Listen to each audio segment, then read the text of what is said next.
Salut à tous, c'est Skywood. Alors aujourd'hui, épisode 3 de ma série de screencast Arduino.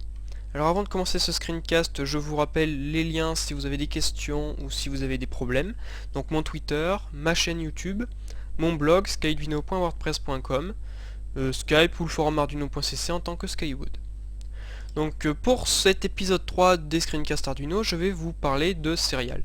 Alors Serial, c'est très simple, hein, c'est le port série de l'Arduino qui va vous permettre de communiquer entre l'ordinateur et l'Arduino, ou entre l'Arduino et des périphériques connectés à l'Arduino. Ou alors entre les périphériques connectés à l'Arduino via l'Arduino à l'ordinateur. Donc avec ce port série, on va pouvoir faire plein de choses. Alors ce qu'il faut savoir, c'est que par exemple sur l'Arduino Uno, que voici, il n'y a qu'un seul port série qui est directement connecté à la puce USB, qui est sur les broches 0 et 1. Donc vous ne pourrez pas utiliser plusieurs ports série sur l'Arduino Uno, à part 0 et 1, qui sont serial tout simple. Ensuite, il y a l'Arduino Mega 2560 et la Mega classique, qui ont plus de ports série que l'Arduino Uno, puisqu'ils en ont 4. Il y a le serial classique, qui est toujours sur 0 et 1, serial 1, serial 2 et serial 3. Voilà, donc si vous avez besoin de faire plusieurs ports série, vous pourrez utiliser une méga, ou alors vous pourrez utiliser la petite astuce que je vous présenterai tout à l'heure. Alors pour utiliser cette classe serial, on va devoir utiliser plusieurs fonctions. Alors comme c'est une classe, elles vont toujours commencer par serial. Nom de la fonction. Par exemple, on pourra avoir serial.begin. Alors serial.begin en fait c'est tout simplement une fonction qu'on va devoir systématiquement utiliser quand on va vouloir utiliser serial. Il va falloir la placer dans setup, et c'est elle qui va configurer et qui va choisir, enfin c'est grâce à cette fonction qu'on va pouvoir choisir la vitesse à laquelle va communiquer le port série. Il faut savoir que si les deux vitesses de celui qui émet et de celui qui reçoit ne sont pas les mêmes, ça va pas marcher. Ce que vous recevrez ne sera pas du tout ce que vous avez envoyé, et inversement. Ensuite il y a une autre fonction qui est AND. Alors personnellement je l'utilise pas souvent, puisque en fait elle permet d'éteindre le port série temporairement, pour pouvoir refaire un begging par la suite. Moi j'utilise pas, hein. Je vois pas trop dans quel type de situation on peut l'utiliser. Ensuite il y a available qui va retourner le nombre d'octets qui a été reçu par l'Arduino. Alors il faut savoir que l'Arduino elle peut recevoir au maximum 32 octets d'un coup. Et cette fonction available va dire est-ce qu'il y a eu, s'il y a eu aucun octet reçu ça va être 0, et sinon elle va retourner le nombre qui peut aller jusqu'à 32. Alors ce qu'il faut savoir c'est que ensuite on va pouvoir faire une conditionnelle. Par exemple on va faire if serial.available supérieur à 0, ça voudra dire qu'on aura au moins reçu un octet. On va pouvoir faire deux choses, soit on pourra faire un pick, un serial.pick, en fait ça va prendre le premier octet qu'on aura reçu, le mettre dans la variable qu'on lui aura dit, mais il va pas l'enlever de notre mémoire avec tous les octets qu'on a reçus. Et par exemple on va pouvoir tester un octet avant vraiment de le prendre avec la fonction read. La fonction read c'est comme la fonction pick, elle va venir prendre le premier octet qui a été lu et elle va l'enlever et elle va tout décaler d'un cran. C'est à dire que si on refait un autre read on va avoir le deuxième octet qu'on avait reçu et ainsi de suite. Donc on va pouvoir, souvent ce qu'on utilise c'est begging, available et read. Dans une conditionnelle et tout ce qui va bien, c'est ce qu'on utilise le plus. Ensuite, il y a la fonction flush. Imaginons que on ait un périphérique qui nous envoie 3 octets, mais il n'y en a qu'un seul qui nous intéresse. Donc on récupère notre octet, puis après on se retrouve avec 2 octets qui nous prennent de la place, qu'on ne sait pas quoi faire. Et bon, on peut faire un flush, et à ce moment-là, tout ce qui a été reçu, tous les octets qu'on a reçus sont supprimés. Et par exemple, si on faisait un flush, puis directement après un serial.available, il retournerait 0. Ensuite, il y a deux fonctions quasiment identiques, c'est print et println. Alors print va nous permettre d'envoyer, de faire plein de choses. On va pouvoir envoyer une chaîne de caractères, un seul caractère. On va pouvoir envoyer des chiffres au format décimal. On va pouvoir envoyer des chiffres au format hexa. Et on va pouvoir envoyer des bytes, c'est-à-dire directement des octets, sur ce port série. Alors il faut savoir que pour envoyer des bytes, il y a aussi la fonction write, qui en fait simplement est appelée par print quand on fait l'option byte. Alors la différence entre print et println, c'est simplement que println va faire un retour à la ligne, alors que print ne va pas faire de retour à la ligne. C'est tout con, hein. Voilà, donc je vais vous présenter un petit sketch assez rapidement pour vous montrer un peu en application toutes ces fonctions. Donc voilà le sketch tutoriel pour la fonction serial. Alors oui, Pour la petite coupure que vous avez pu voir entre l'explication et le démarrage du sketch, c'est le seul moyen que j'ai trouvé de faire fonctionner CamStudio, c'est en faisant des vidéos de moins de 10 minutes. Donc je coupe en fait. Donc vous inquiétez pas, c'est pas un bug, j'ai pas coupé des morceaux, non c'est normal. Donc par rapport à ce sketch d'exemple, alors comme vous pouvez le voir dans Setup, tout de suite on utilise le serial.begging. J'ai utilisé une vitesse tout à fait classique.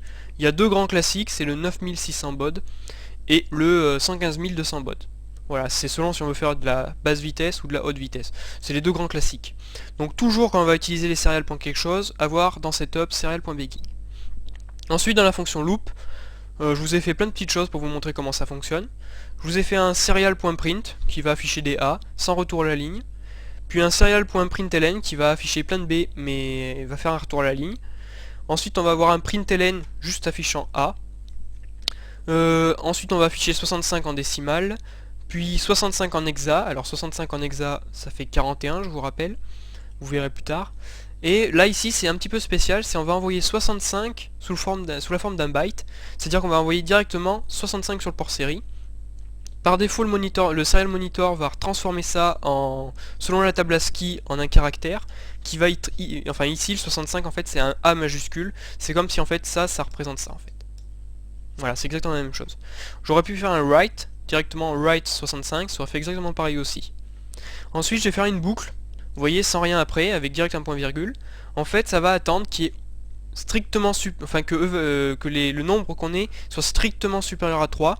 C'est-à-dire qu'il va falloir au minimum qu'on ait reçu 4 bytes avant de passer à la suite. Cette suite, qu'est-ce que c'est? Ben tout simplement, je vais récupérer, sans enlever de la mémoire, le premier octet, puis même chose mais en l'enlevant, et je vais afficher ces deux octets que j'ai récupérés. Donc en fait, je vais afficher ici les deux mêmes choses. Hein. Et puis après, je vais faire un flush pour tout vider, quoi. Et une boucle infinie pour stopper l'exécution. Donc hop, on vérifie que la board est bien mise, le port série aussi. On fait toujours un vérifier pour être sûr qu'il n'y a pas de problème. Voilà, c'est bon. Et on peut uploader. Donc en attendant que ça upload, voilà, ça doit être bon là. Je vais vous montrer direct tout de suite, je vous expliquerai ça après. Donc voilà, vous voyez AAA sans retour à la ligne, donc les bébés sont collés, puis là retour à la ligne, on affiche A, on affiche 65 en décimale, 65 en hexa, puis comme je vous le disais, le 65 il a retransformé en table ASCII donc en A. Là il est en train d'attendre, donc si je lui envoie 1, 2, 3, 4, il va m'afficher 1, 1. Voilà, et là il s'est arrêté. Donc au niveau du serial monitor, il se présente de cette manière. Ici vous avez le nom du port série sur lequel vous travaillez. Ici vous avez tout ce que vous... En fait là c'est la section ordinateur vers Arduino, et là c'est la section Arduino vers ordinateur. C'est-à-dire que là vous allez envoyer des données. Alors pour envoyer les données, soit vous tapez votre donnée, vous faites entrée et ça l'envoie, soit vous faites votre donnée, vous appuyez sur send. C'est la même chose. Hein. Donc là vous envoyez des données et là vous les recevez.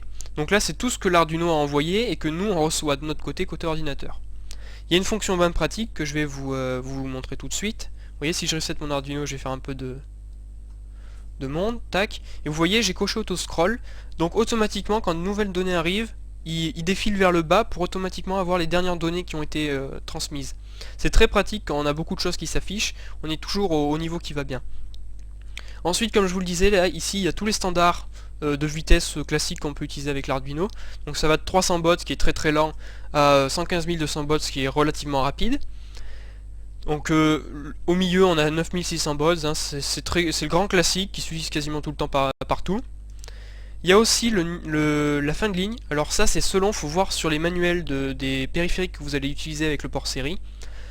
Si vous utilisez uniquement l'ordinateur vers l'Arduino, il n'y a pas grand intérêt, vous pouvez laisser sans fin de ligne. Mais si vous êtes connecté à quelque chose, je sais pas moi, un module Bluetooth ou quelque chose dans le genre, il faudra regarder s'il réagit après vos commandes, s'il les réagit en fonction d'une nouvelle ligne, d'un retour de chariot ou les deux. Vous voyez, il faudra sélectionner ce qui va bien, et il faudra aussi faire attention dans votre code, s'il réagit sur un retour de ligne, il faudra faire un println, s'il réagit uniquement sur des données directement, il faudra faire un print tout court. Donc il faudra bien faire attention aux fins de ligne, ça peut poser des problèmes et on ne sait pas tout de suite d'où ça vient. Donc ensuite ce que je voulais vous dire, c'est que si j'ai fait mes tests sur une méga, c'est pas pour rien, c'est pour vous montrer qu'effectivement, il y a Serial tout court qui peut être utilisé sur une Uno, et puis il y a Serial 1, donc pareil, ça marche dans le même sens, Serial 2, et serial 3. Donc c'est toujours le même principe. Si vous voulez utiliser serial 2 plus serial 3 par exemple, vous copiez cette ligne, vous faites serial 1, serial 2.begging, serial 3.begging, puis après vous pouvez faire un serial 2.print, puis ici un serial 3.println, enfin bon. Voilà, vous comprenez, c'est vraiment pas compliqué. Si vous êtes sur une Uno, vous êtes obligé d'utiliser serial puisqu'il n'y a que celui-là. C'est con, mais c'est comme ça. Alors ensuite, je vais vous montrer une petite technique. Hop. Tac. Vous allez sur Google, vous tapez New Soft Serial, vous allez tomber sur ce site là, Arduiniana, et sur cette page là. Et alors, en fait, le truc c'est que avec une Arduino Uno, on peut normalement pas avoir plusieurs ports série, mais je vais vous montrer qu'en fait, on peut en avoir plusieurs, on peut même en avoir autant qu'on veut, dans la limite de 4 ou 5 ports série, je sais plus. En fait, c'est des ports série virtuels qui vont être créés via un système d'interruption, et qui vont nous permettre d'avoir des ports série pouvant aller jusqu'à une vitesse maximum de 9600 baud, et on va pouvoir les utiliser sur n'importe quelle patte de notre choix, comme on le souhaite. Donc pour ce faire, il va falloir d'abord installer la librairie. Donc tout de suite, hop, download, on clique, donc on télécharge, c'est déjà fait pour vous le montrer. Une fois qu'on a téléchargé, on dézip, donc on se récupère ce dossier ici, là, tac, voilà le dossier. Dans ce dossier, qu'est-ce qu'il y a? On peut regarder vite fait. Il y a keyword.txt qui va contenir les syntaxes pour faire la colorisation, vous savez, orange, bleu, etc., etc. Quelques exemples, et puis les deux fichiers de la librairie.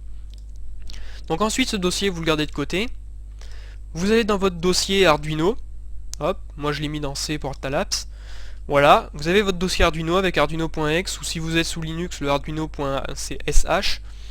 Et vous avez tout un lot de dossiers. Et vous voyez, il y en a un qui s'appelle Libraries. Alors vous le double-cliquez dessus, vous l'ouvrez. Alors vous voyez, moi des librairies, j'en ai installé un paquet, j'en ai installé 145. Il y en a certaines que je n'utilise jamais, mais j'ai la flemme de les supprimer. Et donc, Dodge.js, voilà, et vous avez juste à copier-coller votre librairie, enfin votre dossier de NewSoft Serial dans Libraries, ici. Vous voyez, il y a la même chose. Et voilà, votre librairie, elle est installée. Donc maintenant que vous avez installé votre librairie, vous fermez votre logiciel Arduino, vous le réouvrez. Alors moi dans mon cas, comme elle était déjà installée, j'ai pas besoin de le faire. Et maintenant vous allez pouvoir utiliser la librairie NewSoft Serial. Alors pour l'utiliser, il y a plusieurs choix. Soit vous faites import, librairie dans le sketch, mais comme moi j'en ai 145, et je peux pas descendre, donc je sais pas où aller. Et donc je peux pas l'utiliser comme ça. Ou alors vous faites comme moi, vous faites dièse, vous faites à la main en fait, dièse include, espace, plus petit que, le nom de la librairie que vous utilisez, .h plus grand que. Vous voyez qu'ici je l'ai tapé correctement puisque c'est passé à l'orange. Si je voulais utiliser par exemple, je sais pas, la librairie, je sais même plus comment elle s'appelle, 1307 je crois. Voilà, vous voyez, et ça passe automatiquement en orange, donc c'est qu'elle a été reconnue. Hop. Ensuite, il va falloir créer notre port série virtuel. Alors pour ça, c'est pas compliqué. Vous faites NewSoft Serial, espace, le nom de votre port série. Alors vous pouvez l'appeler test, vous pouvez l'appeler Toto, vous pouvez l'appeler GPS, thermomètre, ou enfin, vous choisissez. Ensuite, vous faites parenthèse ouvrante, numéro de la patte qui va servir à l'émission, virgule, numéro de la patte qui va servir à la réception. Et ensuite, fermez la parenthèse, point virgule. Donc là, par exemple, je vais créer un port série virtuel sur les broches 6 et 7. Ensuite, dans notre fonction setup, toujours le même chose. Pour vous montrer à quel point ça marche, je vais utiliser le serial normal et je vais faire un test.begging puisqu'il faut bien que je l'allume, ce port série virtuel. Donc test.begging, vitesse la même, pour que les deux puissent communiquer ensemble. Je vais mettre un fil en fait et ce que je vais envoyer sur test va être envoyé sur serial, c'est tout con. Et donc là, voilà, tout ce que je vais envoyer enfin tout ce qui va être envoyé par test va en fait être envoyé après sur serial. Donc je vais envoyer des A toutes les secondes et puis ça va s'afficher dans la console. Donc, un petit coup de verify. Là, normalement, il n'y aura pas de problème. Non, il n'y a pas de problème, nickel. Upload.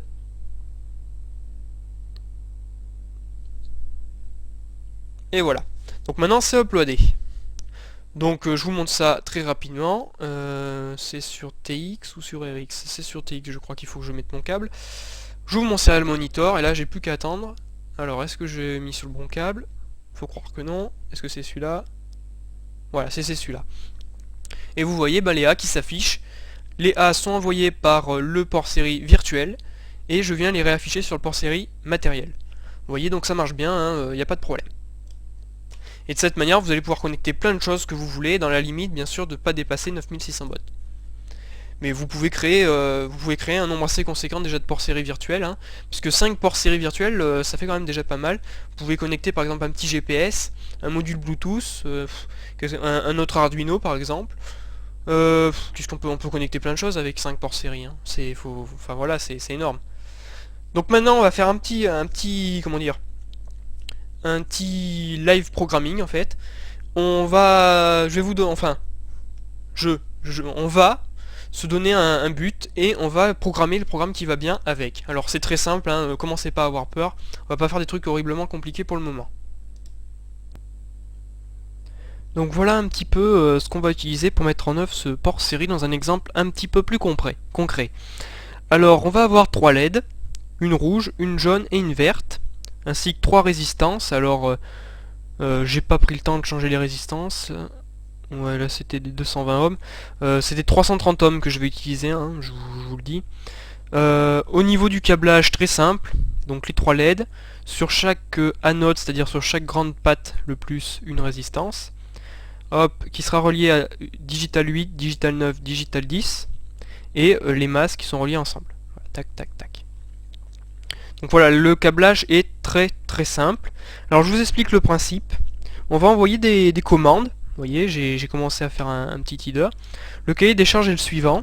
Donc on va vouloir commander ces 3 LED via le port série. Chose très classique, avec des commandes sous cette forme. Grand A, on va allumer la LED 1. Alors la LED 1, je sais pas, par exemple la LED verte. Petit A, on va l'éteindre. Grand B, on va allumer la LED 2, on va dire la LED orange. Et petit b, on va l'éteindre. Donc en fait, en majuscule, on allume et en minuscule, on éteint. A pour la LED 1, B pour la LED 2, C pour la LED 3. Donc comment on va se démerder? Donc déjà, on va utiliser le port série hardware. Et on va avoir utilisé 3 pin mode et 3 digital write. Ça va pas être trop compliqué. Donc pour commencer déjà, on va faire la fonction setup. Alors qu'est-ce qu'il va falloir que je mette dans cette fonction setup? En premier, le serial.begin. J'utilise une vitesse classique. Ensuite, on va faire nos pin mode. Donc pin mode digital path 8, digital 8. On la met en sortie puisque nous avons une LED. Pin mode de la path 9. Toujours pareil en sortie car on a quand même une LED. Encore même chose pour la 10. Et voilà. Donc là déjà on a fait à peu près tout ce qu'il faut pour notre configuration. Voilà. Maintenant on va devoir s'occuper de la fonction loop.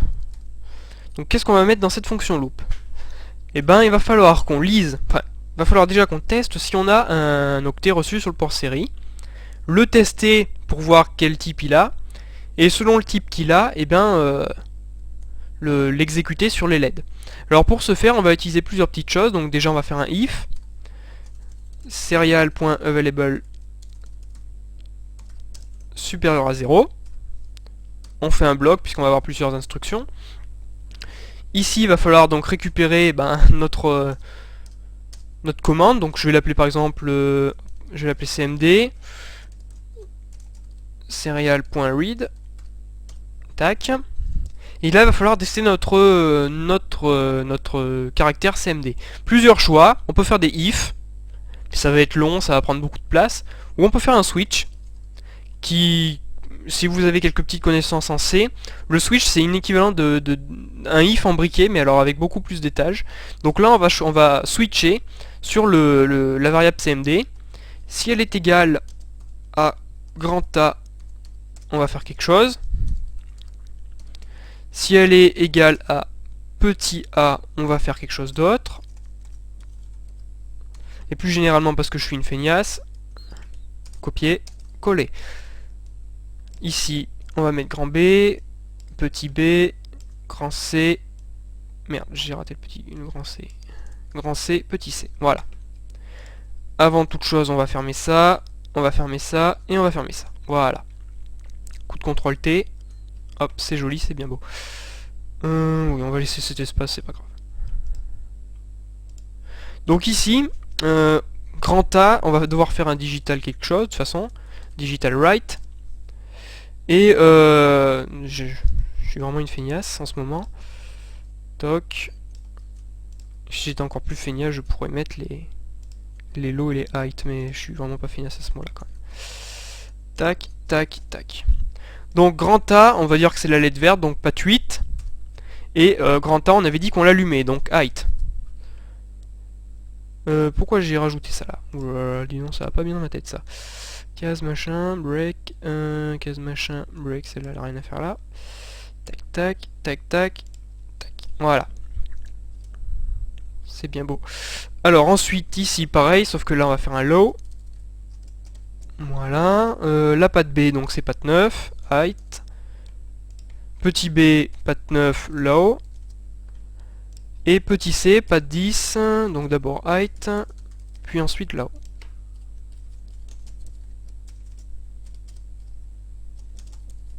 Voilà. Donc là, qu'est-ce qu'on a fait? On a testé si on avait reçu quelque chose. Ce quelque chose, on l'a lu. Puis on a fait une sélection selon ce quelque chose. Si ce quelque chose était égal à grand A, on faisait ça. Si égal à petit A, on faisait ça. Petit B, grand C, machin. Ce qu'il faut savoir dans un switch, en fait, c'est les cases. Ici, on met à quoi peut le quelque chose. Si ce quelque chose est égal à ce qu'il y a ici, eh ben, ça va exécuter tout ça. Et puis, une fois que ça va arriver au break, ça va s'arrêter. Si on met pas ce break, par exemple, si j'enlève celui-là, ça va faire digital write 8 height. Puis ça va passer là, ça va faire digital write low, donc ça aura servi à rien. Et puis là, il y a un break, donc là, il s'arrête. Vous voyez, il faut vraiment mettre un break à chaque instruction. Si vous avez plusieurs instructions ici, alors, vous avez deux choix. Soit vous pouvez mettre des accolades, puisque vous allez faire un bloc. Soit vous pouvez toutes les mettre d'un coup. Ça fonctionnera de la même manière. Hein. C'est si on veut rendre les choses un petit peu plus propres. Enfin bon, si vous voulez faire un truc dégueulasse, vous pouvez mettre plusieurs lignes, plusieurs lignes, plusieurs lignes. Sinon, vous pouvez faire un bloc. Voilà. Donc on va faire un verify. Voilà, done compiling. Là, je suis repassé sur une Uno pour le coup. Hop. Port 4. On va l'uploader.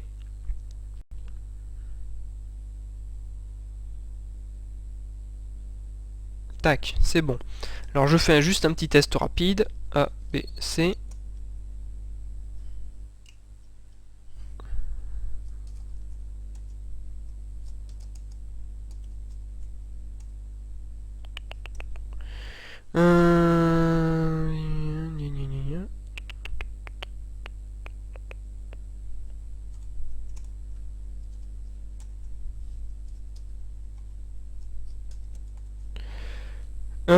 Il y a un petit sushi. Qu'est-ce qui se passe? Ah, oui. Non, c'est pas grave, c'est au niveau de mon câblage que je me disais qu'il y avait quelque chose qui allait pas. J'avais oublié un fil. Ah, bah voilà, ça marche bien mieux. A, B, C, tout éteint. A, B, grand B, C, tout allumé. Voilà. Donc je passe sur la caméra pour vous montrer un peu ça en grandeur nature. Donc voilà un peu comment ça se présente. Donc vous voyez là, ici, il y a l'Arduino, il y a la ProtoShell, avec les trois résistances et puis les trois LED. Donc pour le moment elles sont toutes éteintes, puisque j'ai rien mis. Si j'envoie grand A, grand B, grand C, les trois s'allument. Si j'envoie petit A, petit B, petit C, petit en caps lock, A, B, C, les trois s'éteignent.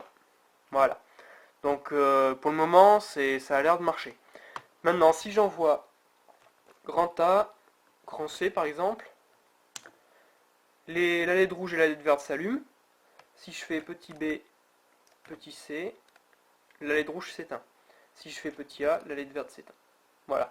Donc comme vous pouvez le voir, ça marche plutôt pas mal. Alors là en fait ce qu'on a fait c'est tout simplement presque un Ambilight comme il y a sur les télé Philips, mais de manière très basique, puisque en fait le système d'Ambilight sur les télé Philips, ben, c'est exactement ça en fait. C'est si on avait remplacé ces trois LED par une LED RGB, c'est-à-dire une LED avec une partie rouge, une partie verte et une partie bleue, on aurait pu faire un petit logiciel qui, via le port série, aurait commandé ces trois LED et on aurait pu faire un système qui, selon la valeur moyenne de la couleur à l'écran, et ben faire la lumière à l'arrière de l'écran. Voilà, donc ça peut paraître bête hein, comme petit programme, mais ça peut avoir une utilité, et puis ça peut faire des trucs assez sympas. Alors bien sûr, comme là on utilise les trois LED soit allumées soit éteintes, on pourrait faire que 7 couleurs, puisqu'on aurait eu les 7 couleurs primaires uniquement, et puis soit allumées soit éteintes.